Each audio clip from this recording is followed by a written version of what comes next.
Hello, I'm Bood and welcome to my Journeyman series, The Road to Anywhere. As always, thanks for joining me. If you're still enjoying this series, make sure you smash that like button. Help support me, channel the series and all that good stuff.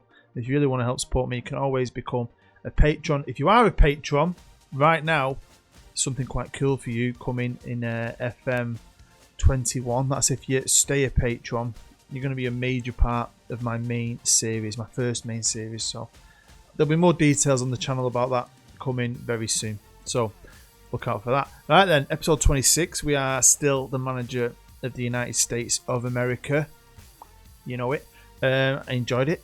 I enjoyed winning the Copa America. I thought it was amazing. We won the Nations League, although I did jump straight into the semis. This time we think we've got the Gold Cup, which is like the North American International Tournament, I think it is, and we've got a World Cup to try and qualify for and get to and do well in, hopefully. So I was excited to play. I'm going to have to cover a couple of years here in one episode, so let's get started. So a quick catch up on what happened in my first year, because I've only done one season really, one full year as the United States manager.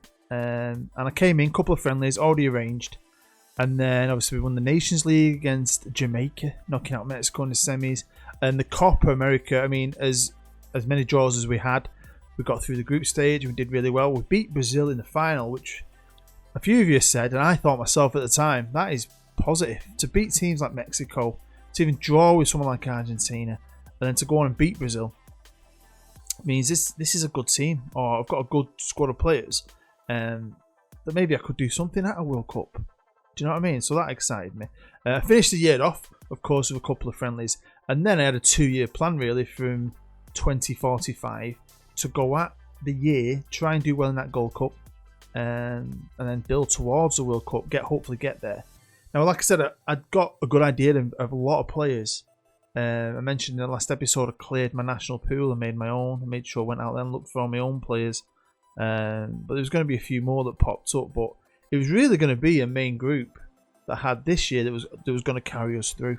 Now, we have actually managed to get up to 14th, which is amazing. And you look at some of the teams above us, and I think we're better than Mexico, Nigeria, Ivory Coast. We're better than a lot of these teams. We've beaten Brazil, who were the third best team. Spain are the best team. England are in 5th. So, you know, I felt like I could qualify for that World Cup, but that was miles off, man. We had a lot to do before that. So what I wanted to do was start the year off with a couple of, you know, easy friendlies. Let's try maybe a few different players out. Just get them, just stick with like a similar tactic as well, and just get some victories, some confidence, and get them playing well together. So we played Zambia and we annihilated them 4-1. Next up we played Guinea. I think you call them Guinea. And this was surprising really. Now, I tried out a few different players, but again I thought we were going to steamroll these, and we should have really. So this was kind of a wake-up call. You know, I know friendlies are important and maybe your players don't get up for it, but yeah, this was a bit of a reminder that Football Manager ain't easy sometimes, and you can drop points and anything can happen. Over to the World Cup qualifiers, and we got drawn in what the press said is a very easy group. Very, very easy group, to be fair. Haiti, El Salvador and Guatemala are not teams that are going to challenge us. I knew that straight away. And we topped the group. We played 6. We won 6. I was going to show you some of these in a bit more detail, but it was just the easiest process ever of qualifying for anything ever. I don't think any ever had anything like it. 6-0, 3-0, 3-0, 4-0, 3-0, 2-0. We didn't even concede a goal. I got to try out a ton of players. I give out a lot more caps because, again, like I said, when you're an international manager and you give a player his first cap, they instantly love you forever. You are one of their favoured personnel forever. And I'd say 95% of my squad love me, which is a good thing, because I think that makes them fight for you. So, yeah, the World Cup qualifiers, piece of piss. It was on to the Gold Cup, and we had a bit of a warm-up friendly with Trinidad and Tobago, battering them 3-0. So again, we still hadn't conceded once, you know, the World Cup qualifiers and this started. I'm thinking, we're looking good here. We're not playing anyone of any actual quality, but I thought we're looking good. And I was going into this tournament thinking, I'm going to win this. I'm going to pick up my 3rd trophy. Well, we're playing familiar opponents in Group C, and the first team we played was El Salvador, who we beat 2-0. Jordan Campbell, the right winger, he is a good player. Dufont, the striker, he came off. he's one of them good. I've got a lot of good players like him who I've got a lot of depth. I'm surprised by it. I've got like a good first team 11, and then I've got a good next team 11, and then I've got an half decent third team 11. It's way more depth than I thought I was going to have in America. So again, battered these. And then we had Haiti in our group as well. They were in our World Cup qualifying group. Although these games are taking place within the World Cup qualifiers. I think at this point of the tournament, I've played a couple of games in the World Cup qualifiers, and then we finished off the qualifiers after this tournament. So it is a bit mixed up in the old timeline, but we beat these 2-0 again. Not a sniffing chance they could do well against us. Greg Summer, another one of my good strikers. I'm pretty sure he gets injured quite a bit, you know. He's one of them guys that normally misses a big tournament. The last game of Group C was against Jamaica, the team we beat in the Nations League final last year, and we beat them again here. It wasn't as easy. Jordan Campbell penalty got us the victory, and yeah, bossed this group. On to the quarters, and you know, I don't think there's many teams in this part of the world. So the team we ended up playing a friendly with as a warm-up for the Gold Cup, we drew in the quarterfinals. This time we absolutely destroyed him. Kunz, my left winger, I think he's one of them players, I think he was German, who I asked to represent us, and he said yeah, and he's not let me down there. As a Jordan Campbell, my right winger, so my wingers were on fire, my team was on fire. I had a 1, 2, 3, 4, 5, 6, 7 finish on over a 9. I mean, this is great, it's fun, but you know, when you go to something like a World Cup, then you're going to play real teams. No offence to Trinidad and Tobago, but wow, we battered these. We were freaking favourites, man, to go on and win this Gold Cup, surely. 4-0 in the semis against one of our arch rivals, Canada. Terry Thorne, superstar midfielder. I think he scored as a winner in one of the cup finals last year. Might even have been the Copa America third goal against Brazil. I think it was him. And then obviously we scored a fourth goal with some dude whose name I struggle to pronounce. Cantu. Very American. But we battered these and all. No one could handle us. Nobody. But in this part of the world, there is one other team with absolute class. A team we beat in the Nations final. A team that are out for revenge.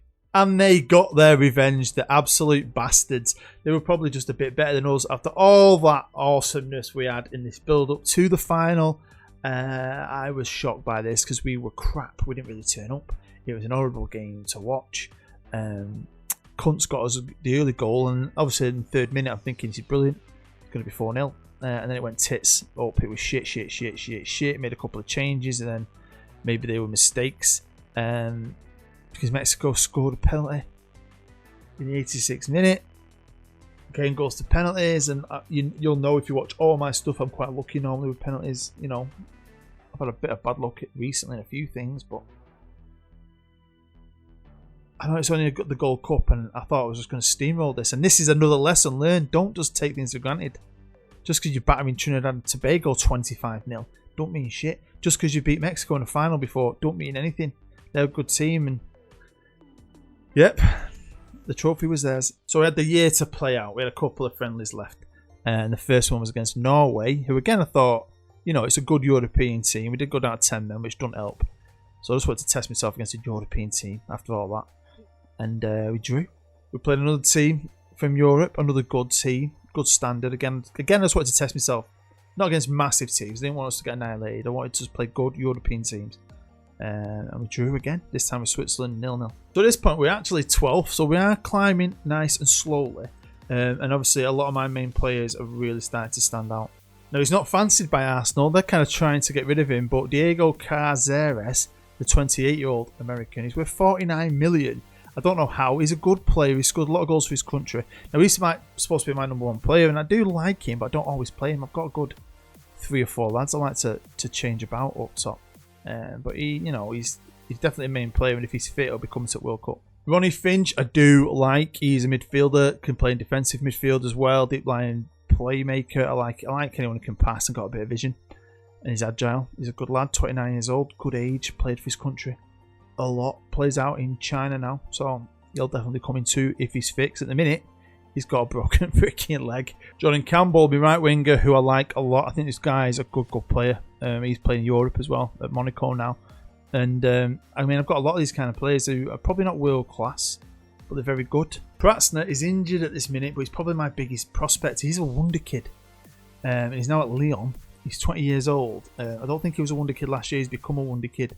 Maybe because he started to play for his country. And he scores a goal every like 3 games. Defensive midfielder. He plays at the back of my central midfield triangle. And he's a great young player. Again, he's injured now. Hopefully he's fit for the World Cup. So the main aim of this episode and this job really is was to get to the World Cup. We've done that. And just see how far I can get in that World Cup. I mean, it's January now. The World Cup's in the summer. It's held in China, which is pretty cool.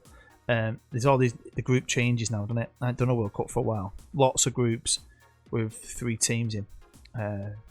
So obviously they've been drawn. I'll show our group in a second. And everyone's here. Big, small, everyone's here. So I was looking forward to it. I've not done a World Cup since last year. We've got a decent chance. We've been drawn in Group L with South Africa and Austria. Now, Austria have got a couple of good players. The King wasn't going to be there, which I found insane because I just remember how good he was. So Austria must have some decent players. If you don't know who the King was, he's a player I had a few years ago when I was at Besiktas, wasn't it? I think he went out to City, he's at Leicester and so on. But we should be doing South Africa. We've only got to get in the top 2 to get through. Although South Africa are half decent. They're 17th in the world, so they're not far off us, really. Austria, though, I'd have had my money in them being good because I've had that league running.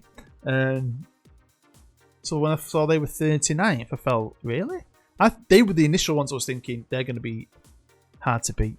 Now, looking at stadiums, obviously the Bird's Nest at the top. Final's got to be there. And there's some great stadiums out here in China. But this can't be real. They can't have that many stadiums that are just flat out 60k. Is that just Football Manager doesn't know and just has rounded it off? Because if it is, that's lazy. But I was looking forward to go to China. But we had a few friendlies and build up before the World Cup. Now I like to play random teams, when I'm doing international friendlies. I always arrange my own friendlies. And you might notice that I play random. I go all over Asia, South America, Europe and so on. And we went to what you call Eastern Europe, played the Ukraine, who were usually like a very good team. And we beat them 3-0. We did really, really well in this game. Then I thought, sack it. America versus United Arab Emirates. I always remember them. I never really knew much about stuff like that when I was a kid. And I think it was Italian 90 or something like that. Or maybe it was 94 in America when they got to the World Cup. I was fascinated by them. And when I collected stickers, and I don't know why I remember buzzing when I collected them all. Because I didn't know anything about the United Arab Emirates. It sounded so exotic to me. Now jumping forward to June, you get to pick your 30-man squad. And it always annoys me that you can't have a friendly and use them all and have a good look at them. You'll let you pick your 30-man squad and then you go training apparently for a couple of weeks. And then just before your first friendly, which is ours was with Wales, which we drew 1-1, which worried me a bit. What you can do is you have to trim it then down to your 23-man squad and you go into your friendlies with your World Cup squad. If you get the odd injury, you can swap them, I think, but then as closer you get, you can't. Anyway, we started out here now. This was my final 23-man squad. And one of my best teams I put out here as well, to be fair. And we drew, so I was a bit... No offence to Wales, but I thought, shit. We then played Colombia just before the World Cup started in another friendly. I tried to rotate it a bit-ish. Swapped a few players as well to go at them again, get everyone ready. And again we drew, so I was a bit worried because we weren't really scoring, we weren't firing. So yeah. I got to admit, I was crapping it a bit. I thought this is going to be a right damp squibby effort in a World Cup, innit? But then it was on to Group L and we topped Group L. Playing 2 games, winning both. First up, against Austria, we absolutely annihilated them. Like I said, I thought they were going to be good. And then when I saw they were 39th in the world, I thought maybe they're not as good. Maybe they should have took the King, the Kaiser. The idiots. I'd have took the King. Even if he was 38, I'd have took the King. Anyway, I'm not the manager of Austria. I'm the manager of America. I was very proud of this. Absolutely destroyed him. And it's gone like friendly's friendly if you don't care. Now it's time to get serious. Let's get to business. And wow, they did not disappoint me. And then we beat South Africa, who are the better team. So I'm sorry if you're South African for disrespecting your country, but you are way better than Austria. You're just not as good as the United States of America. We beat them 2-0. Again, some of my main boys performing very, very well. We're creating a lot of shots, a lot of them off target, but you know, we're picking up that form, that momentum, that morale. And we're out of the group. Into the second round where we would be facing the 24th best team in the world, Japan. We have some good players. So yeah, this is going to be a right test. Old enemies at it. Now this game was absolutely brilliant because we weren't that great. In the first half, we were crap, right? And Japan didn't do much, but they scored that goal late on, and I'm going in at half time thinking, we're 1-0 down here, what the frick? So I did my usual aggressive, showed me something different in the second half, got full greens, went back out, nothing's happening, no one's doing anything. So I brought on Baker up top, and I made a couple of other changes, as you can see, all about 62 minutes. Give myself half an hour to hopefully change something. And Baker, not only did he come on, he got man of the match, only played half an hour. He scored 2 goals as well in like, what, 9 minutes, 10 minutes. This is what World Cups are all about, and this was just so exciting. And we will be in the third round where we will face South Korea, where Pohang are the best team. Obviously, are dominated at club football here. I know some of the players, I know the country, they know me, so it's quite exciting. A lot of press surrounding this game. And definitely, I think they're better than Japan. Going to have better players in Japan.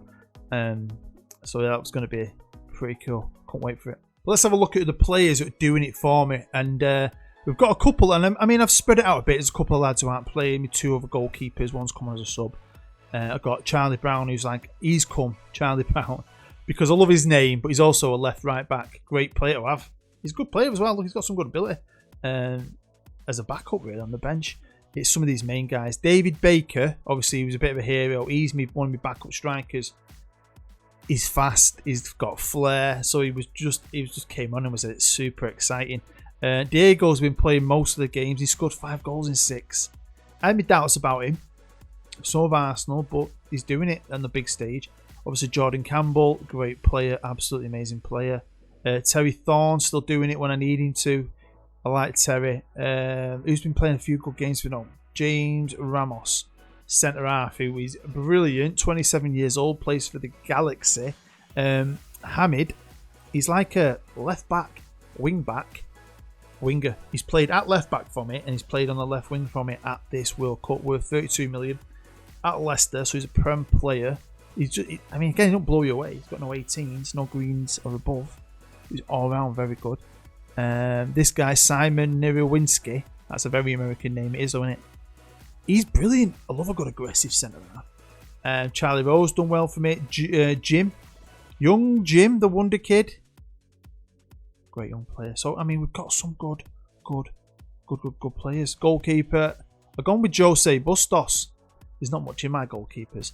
And what was sad, and I'll be honest with you, and this is a good sign really, when I had my 30-man squad and I had to cut it down to 23, it was hard. A lot of fringy players that are quite similar, so I just had to go with little fine details really. Something that I prefer. Maybe you'd have liked someone who was quicker than I've gone for someone who's a bit more determined, something like that. So it was tough, but that was a good sign because I've done international football where I'm struggling to even get 23 players. We did it in style at the Red Lantern here in China. It was absolutely amazing. Great game. Diego is going for the golden boot, that kid, isn't he? Bagging himself an hat-trick. James Ramos got us the 4th. Statistically, pretty even game, but we just turned up again. Our boys are just here, and they want to make a statement for the States. Do you know what I mean? It was a great game, and I started to feel like, could we? Could we go all the way? We're going to have to wait and see, because our next opponent is going to be a proper opponent. We've drawn the best team in the world. It was Spain, but right now, at this moment, it's become France. They are the #1 team in the world. Let's have a quick look at some of their top players. Mr. Eli for Barcelona looks frighteningly good. Holy shit. Hubert Fayette, oh my god. Plays for the Scousers. Fakal Poirier at Spurs, very good. Paul Mabala, oh my god. Oh, this is just going to make me cry my eyes out. Ugh. Who's this geezer? Oh, it's just painful. It hurts. We beat these. We're freaking absolute heroes. I ain't got any players like that. And we were the last game to play. Turkey had beaten Brazil. Turkey beat Brazil. Brazil are out. Switzerland beat Holland. Holland are out. Portugal beat Poland, so they're a force. And if we could get past France, it's probably our best chance of winning a World Cup. Oh, do you know what? We put up a fight. Matched them for possession. Created enough chances. Had some really good performances. You saw how good their players were. They're better than all mine. Diego scored again. So I had my doubts about the Arsenal boy, but he's not let me down this tournament. And getting to a quarter-final of a World Cup with America, I think, is amazing. And to only go out on a freaking extra time goal. It was hard. We were done by then. There's no coming back once that goal went in. Penalties, anything could have happened. But it is what it is. It's one of them, innit? You're really proud of what you've achieved. I'm really proud of the group I've put together over the last few years. And then you're also disappointed because this close to beating the best team in the world and probably could have gone on and got to a final. I really believe we could have. Now, France won and they were the better team, but they beat Switzerland 1-0 in their semi-final. And that's who we'd have drawn. If we'd have beat France, we'd have got Switzerland. And we drew with Switzerland in a friendly, but it was a bit of a wet fart game. I think if we could have got through, even on penalties or whatever, we'd have got them. And I think we'd have battered Switzerland and got Portugal in the final. And I believe we could have done it. I'd love to know what you think. I know we didn't, and it's all ifs and buts. But it's nice to try and imagine what could have been. And the number one team in the world, the team that knocked us out with an extra time goal, managed to only just win it on penalties. So they did it by the look of the draw. They actually went 1-0 down. Portugal took the lead. And then they scored in the 24th minute. Pretty even game. Could have gone either way, and it was a lottery. So we did get knocked out by the eventual winners. And I always say this, that kind of makes it a little bit better. And even though we went out in the quarters, our man Diego shared the golden boot with Paulo Valente from Switzerland. So, I mean, they went one game further, giving him a bit of an advantage. He played 2 games more than Diego. I started Baker in one game, especially the one after, I think it was when he won. Was the game. So yeah, Diego didn't even play in as many games as he could play in. So I think he's definitely the better striker. Now the United States are happy with me. So there's no risk for my job to go, but my job is done here. I want to get to a World Cup and see what we could do. And that's definitely it. We're done. Definitely. If you're wondering what tactics I used a couple throughout this last year, but mainly went with one that again I've been tweaking. And again, might give you a hint as to what my new rebuild is. It will be starting on the 22nd. I think that's on a Monday. It might give you a hint. Some of you watch all my content. If you like my rebuilds, it's going back more to the traditional basis of my rebuild series. So, yeah. I mean, I'm playing it at the minute. And it should be fun. So, there we go. If you enjoyed it, smash that like button. I really do appreciate it. And I've appreciated every one of your support with this series this year. Last year, my Road to Anywhere series went on for years and years. This year, I feel like this is the end. Mainly because of a few reasons. I just feel like finishing on a World Cup, I'm happy with that. I don't know if I want to keep on going with it. It's a lot of work. I'm back in work. And I've had to reevaluate a lot of things. So, my Palermo rebuild's finished this week. I'm starting my new rebuild next week. Surviving Salford has got maybe 1 or 2 episodes left in that. So, that's going to be ending next week. And I think it's a good time to end the Journeyman. So, I'm doing it for time mainly, so I can just concentrate on one series a week, see what I can do, and just do different things as we wind down FM20. Looking forward to FM21. I will have a video out soon with a few plans talking about my beta save for FM21, talking about my first major long-term series. I'm going to go back to what I enjoy, even though they're not the most popular, but I want to do a long-term story like I did with Manchester Central, Denton Villa, 4 episodes a season, that kind of thing, with lots of live comms. So look out for that, especially if you're a patron. You want to look out for that little one-off episode. But yeah, again, thank you for all the support with the Road to Anywhere. We'll be back next year. It might even be back this year. In a few weeks, if I find time, I might crack on and see where my career takes me, and see if you guys are still going to come back and watch it. But for now, let's not call it an end. Let's call it a break. We're going on a holiday. Gardener's leave. That's what it is. So again, thank you as always. Stay safe, stay happy. I really appreciate every single one of you subscription. You're awesome. I'm nearly at 13,000 subscribers, so tell your friends. Let's get there, man. Let's do this. What an achievement. Couldn't do it without you. I love you. I'm Booed. I'll see you next time.